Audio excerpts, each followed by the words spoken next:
Hello, good morning. It's a day in my life, duty edition. As you can see, maaga pa ako today para mag-prepare ng pagkain and of course, para may time ako na kumain bago pumunta sa duty. Opo, takot po ako na baka mahimatay po ako during duty. I packed some lunch din para makatipid na hindi na ako bumili mamaya sa lunch. And also, as you can see, umaapaw siya kasi I'm planning to share it with my friends.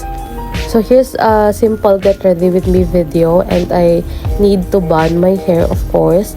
And nag-apply din ako ng light makeup so that I look presentable din pagdating sa hospital duty ko.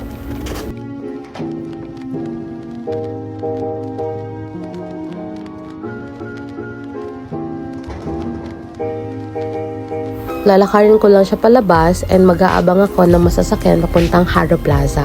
So since malapit lang naman siya, ang gastos ko lang sa pamasahe ay 12 pesos. After that, sasakay na naman tayo sa jeep papuntang Mandaluyong Plaza kasi doon yung hospital na pagdudutihan ko and I paid for 11 pesos this time.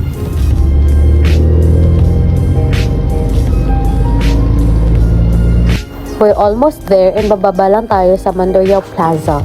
Alam niyo ba, isa sa gustong-gusto ko dito sa Iloilo ay ang kanilang mga plaza.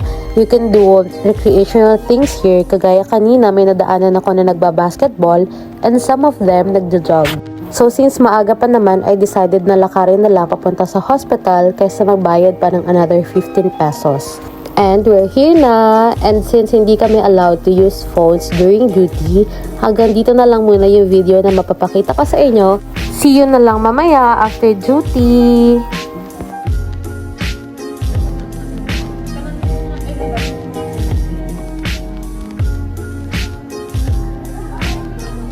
After 8 hours of duty, sana uwian na and I can't wait to sleep kasi po 4 hours lang sleep ko today. Ang ganda dito sa front ng hospital nila. And after the duty, of course, kailangan ko na namang sumakay sa jeep pa uwi, pabalik sa Haro Plaza. I paid 11 pesos and after sa Haro Plaza, sumakay na naman ako ng isa pang jeep which is CPU Ongka and I paid also 11 pesos. So in total, ang nagastos ko today ay 45 pesos. That's it muna for today. Bye-bye!